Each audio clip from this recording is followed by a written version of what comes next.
Listen up, guys. It's not nothing about nobody else right now. It's about us.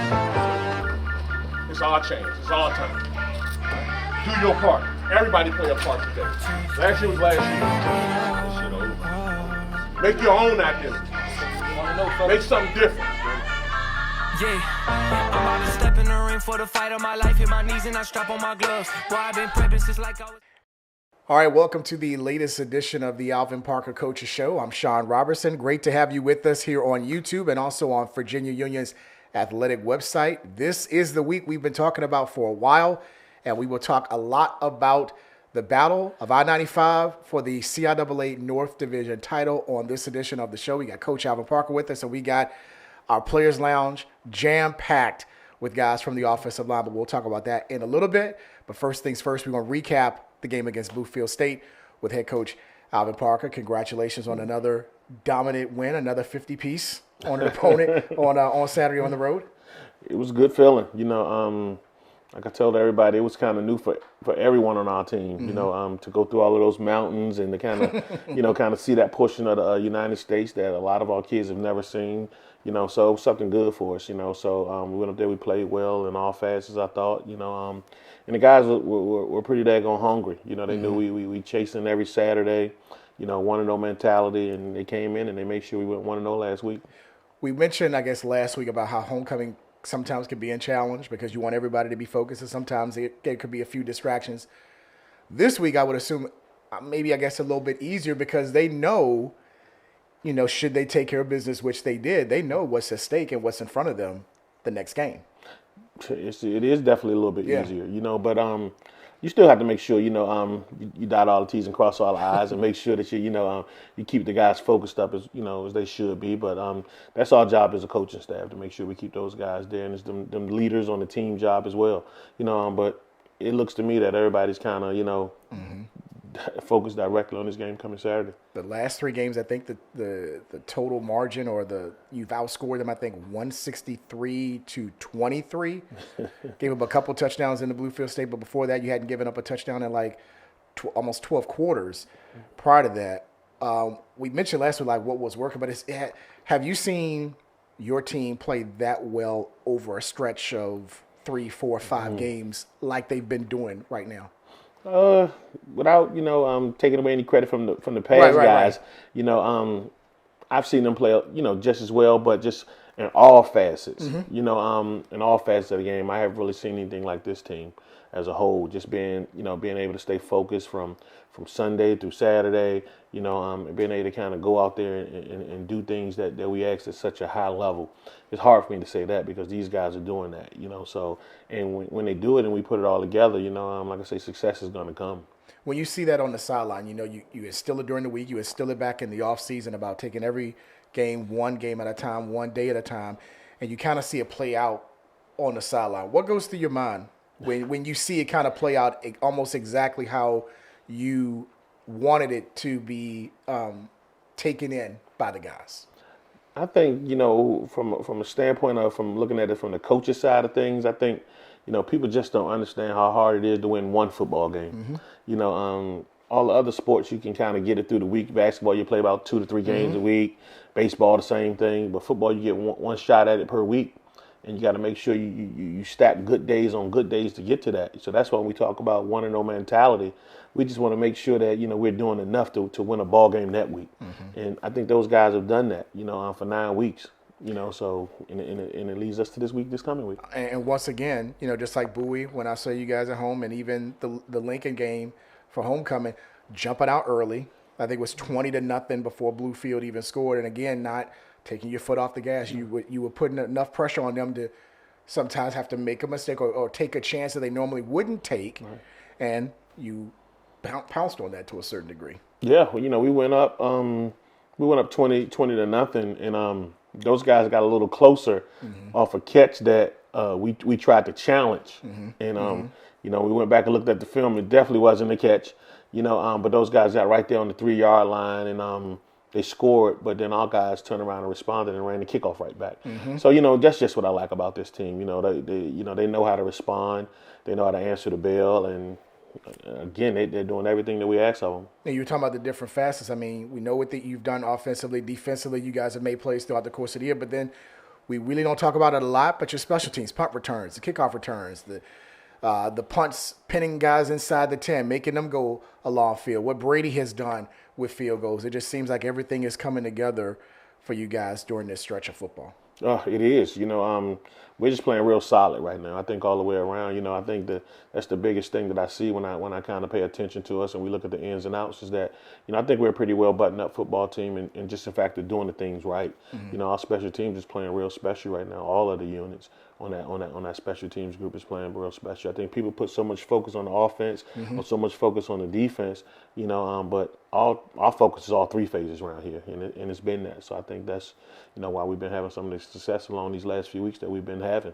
All right, when you got back on the bus after the win and you got in your seat, did you check the phone? Did you check the scoreboard to see what the others had done?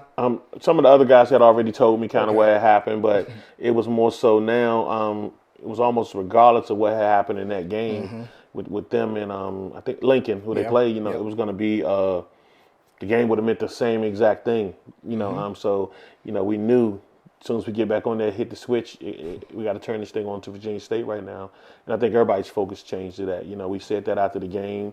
The guys knew what it was. Again, we have a player-led team.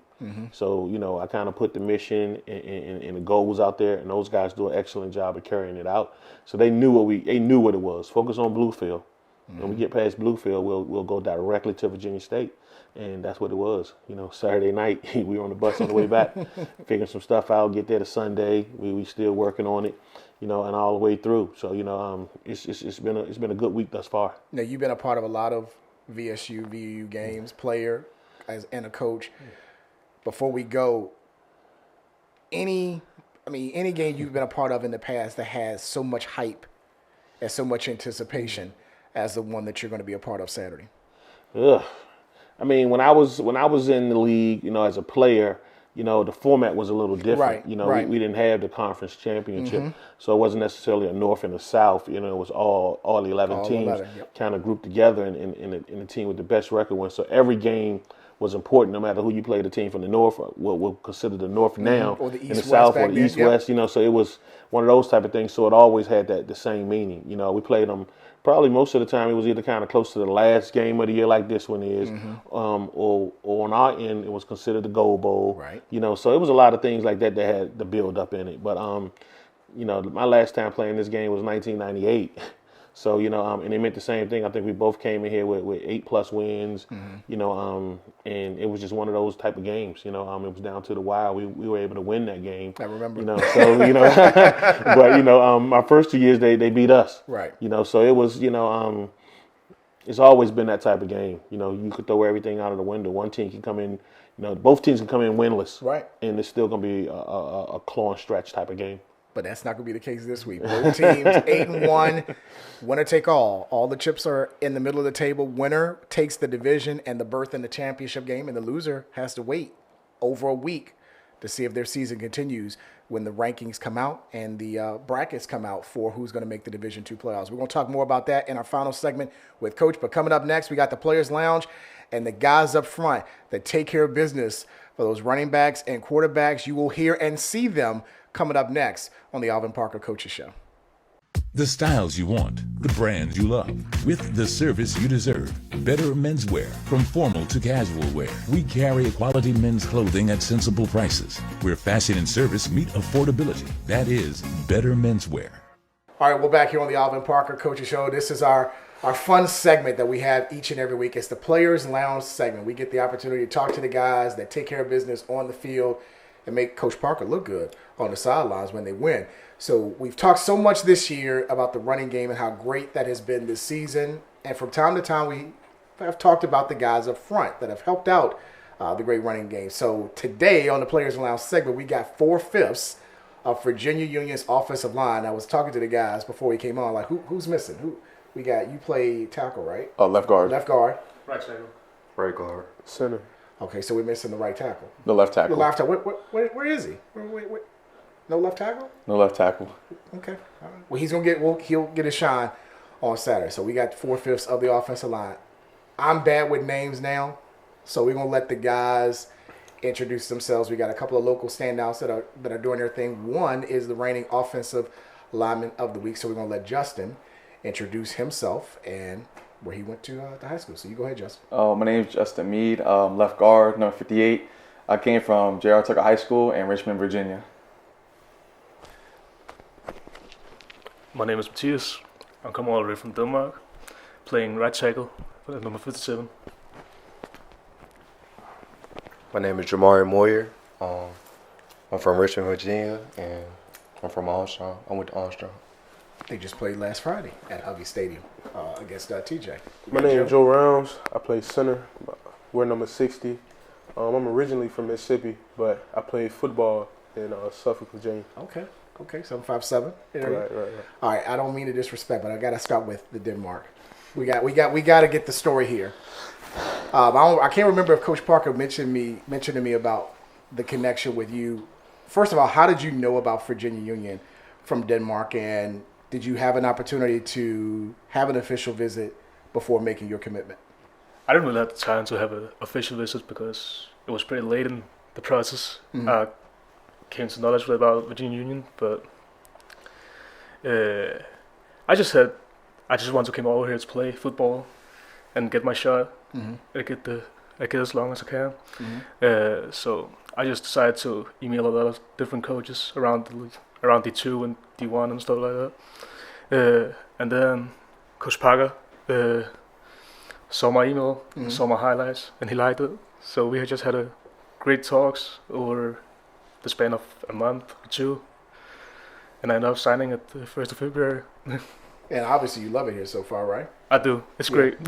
Different. What is maybe the biggest, I don't want to say culture shock, but the biggest adjustment that you had to make, not even on the field, but just off the field, and what the differences between what you did in Denmark and what you do here now in Virginia?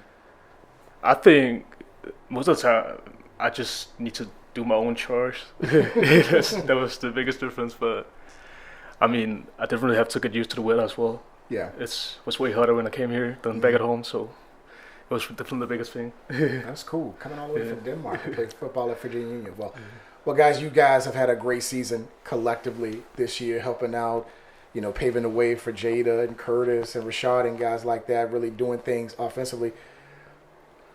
Just where does that start off collectively? Just having one singular goal. I always say with the Four Horsemen, big wrestling fan, it's, four guys thinking singularly but acting collectively for the greater good. Is that the mindset for you guys on the offensive line? Is five guys thinking individually or thinking singularly but working collectively for the greater good? I'd say all five of us think alike. We got one goal. We want to be the most dominant, most physical offensive line in CIAA, and I believe we have it. We're always on the same page with each other and work very well. We collab well and we gel together very well. Mm-hmm. And it doesn't matter who is behind you guys. It seems like no matter what, you guys do what you need to do. And the results have shown this year with Jada and Curtis and Rashad. Is that fair to say? Yes, sir. Yes, sir. Yeah. How excited are you guys about Saturday? Everything's on the table. You guys have worked for this since spring, fall, whatever. But we talked about it before we came on. You ain't got to look at a scoreboard. You ain't got to check your phone after the game. If you win Saturday, you're playing in the CIAA title game next week. Yes, sir. I mean, I'm beyond excited. This would probably come from J.R. Tucker High School. We didn't win many football games, but this would be the biggest game of my life. Playing football growing up, I didn't really win nothing, didn't have no championships. So, I really want my senior year in college to get a ring. I want to put Virginia on the map and get a recent title for us. Mm-hmm. Anybody else want to chime in with that? Go ahead.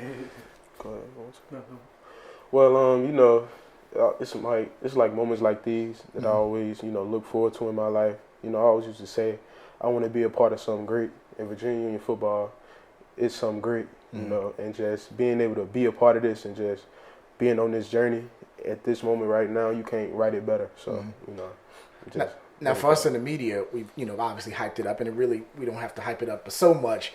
But for you guys that will be playing this game, how do you make this just another game and deflect what's at stake, how big the crowd's going to be, what they're going to be saying, how all of that stuff? How how do you make this just another week of practice and make this just another game, even though the stakes are going to be so high? You know, if we check off all the boxes we need to do for this week and come out and play Virginia Union football, we're going to be perfectly fine. Mm-hmm. And another thing is just like Coach Parker said, just going out and just doing our part, you know, and winning our rep, you know, how I like to say. You know, just go out there. Don't look at the grand scheme of just you on the field and you got your assignment in front of you. Win your rep, do your part, and everything come together. Did any one of you check your phone after the game Saturday to check to see what else was going on in the conference? Nah, we won. Simple as that, right? Simple as oh, that. now you'll say it. We just won. We won. Absolutely. Well, if they win Saturday against Virginia State, these guys will be blocking those running backs I mentioned in Salem in the conference title game against Fayetteville State, and I think you will have that game circled as well, given what took place in that tropical storm up here that day. But first things first, and that will be the North Division title game against VSU. Guys, we want to thank you for coming, having a great season to this point. We wish you the best of luck Saturday against Virginia State. Thank you. All right. We got one more segment. We're going to have Coach back on the couch to talk about Virginia State, the CIAA North Division title on the line Saturday. We'll have that information with you right after this on the Alvin Parker Coaches Show. Football is more than a game. It's a legacy built by trailblazers who paved the way for the next generation. I remember the doubters, but I refuse to let anyone define my limits. To the game changers who came before us and to the ones who are yet to step into the field, keep pushing boundaries, keep breaking records, and keep leaving your mark.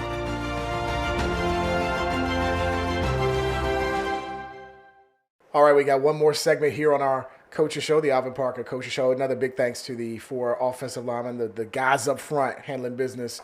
And again, wish them the best of luck Saturday as they take on Virginia State. We got Coach Parker back with us on the couch for our final segment. And, mentioned it to the guys. I mean, ain't much to say for the media. I mean, y'all made this very easy to hype. It's State, Union State, North Division title, berth in the conference championship game against Fayetteville State. Ain't much more we got to say about this game on Saturday. No, people been kind of talking about it for weeks, but we've been trying to just kind of stay focused on who was ahead, But I think everybody wanted to see this, so it's what it is. I think it's time, to get to Saturday, get a chance to line down and play. I'm pretty sure those guys down the road are eager to. It's going to be a battle of two good football teams. I think they bring a lot to the table. I think they're a good ball club. I was going to say what stands out about this VSU team with Coach Frazier. It's just like any, one of, Coach Frazier's old school type of teams. I had the pleasure of kind of, going to see, him at Prairie View when he was there and when he was at North Carolina Central and kind of seeing the makeup of his teams. He's always had good teams, so they fall in line with one of those type of teams. So, they're big, they're fast, they're physical, like I said, they match us and do a lot of the same things we do. I was going to say the quick turnaround. I mean, he came in last year basically very late, got them to 6 wins. This year it's 7, getting possibly 8 if they win on Saturday. I guess, are you surprised with the quick turnaround for him to kind of turn that around at Virginia State? Not at all. I think he's a great coach. Everywhere he's been, he's done good work. So, I'm sure, I was sure Virginia State wasn't going to be anything different.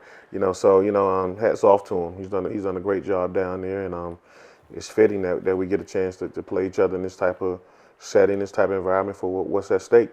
I was going to say, I mean, you've had great matchups with Bowie, great matchups with the other teams in the conference, but I guess it's only, like you said, it's only fitting that the fate of either team is against their arch rival to play in the conference championship game next week. Absolutely. Like I said, everybody's been talking about it for weeks. I tried to talk about it on the show. I probably always shoot you down, but look, it's next opponent. But now it's like I said, they're the next opponent. Yep.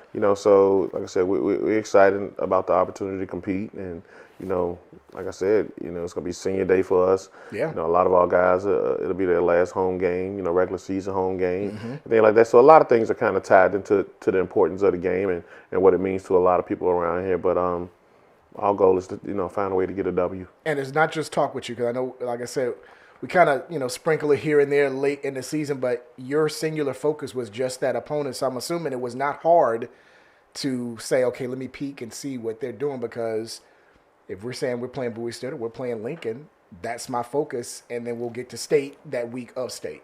Absolutely. Like I said, that's how we took it.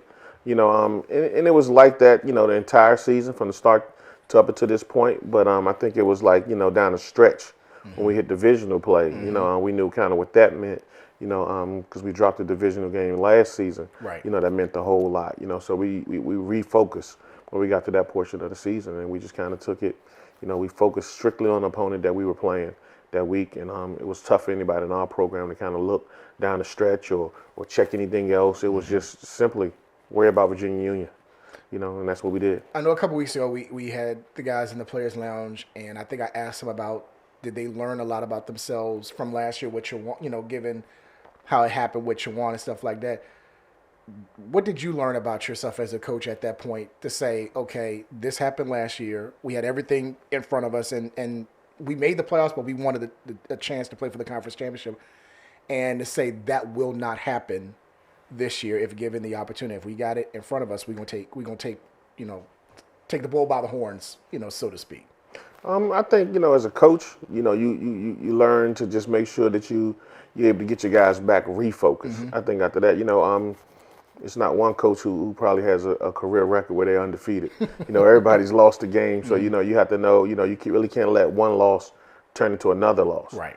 So I think the biggest challenge for a coach after a loss is to make sure you're able to get your team refocused and kind of keep things in perspective. And that goes to the leadership. The leadership that you sprinkle on down from to your assistant coaches to the players, all of those type of things. I think we did a good job of that last year, because had we let that one loss turn into two, we still wouldn't have set some of the records that we set last year. We still wouldn't have had home playoff games, some of the things like that. So I think as a coach, when you go through that type of stuff like that, or go through that setting, you can't say, yeah, we're gonna prepare not to lose again. You're a coach, you playing the sport. You have to make sure you prepare for that, of course.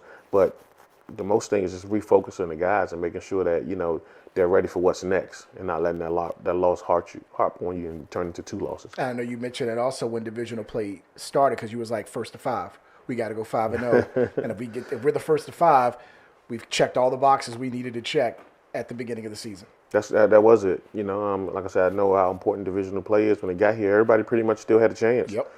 So it didn't really matter how the first half of the season went. Everybody still had a chance at that point. And to get to the last game of the season and it still means so much, meaning we did our job. Again, like you said, we kind of focused on being at this point, in the spring, again in the summer, again in fall camp.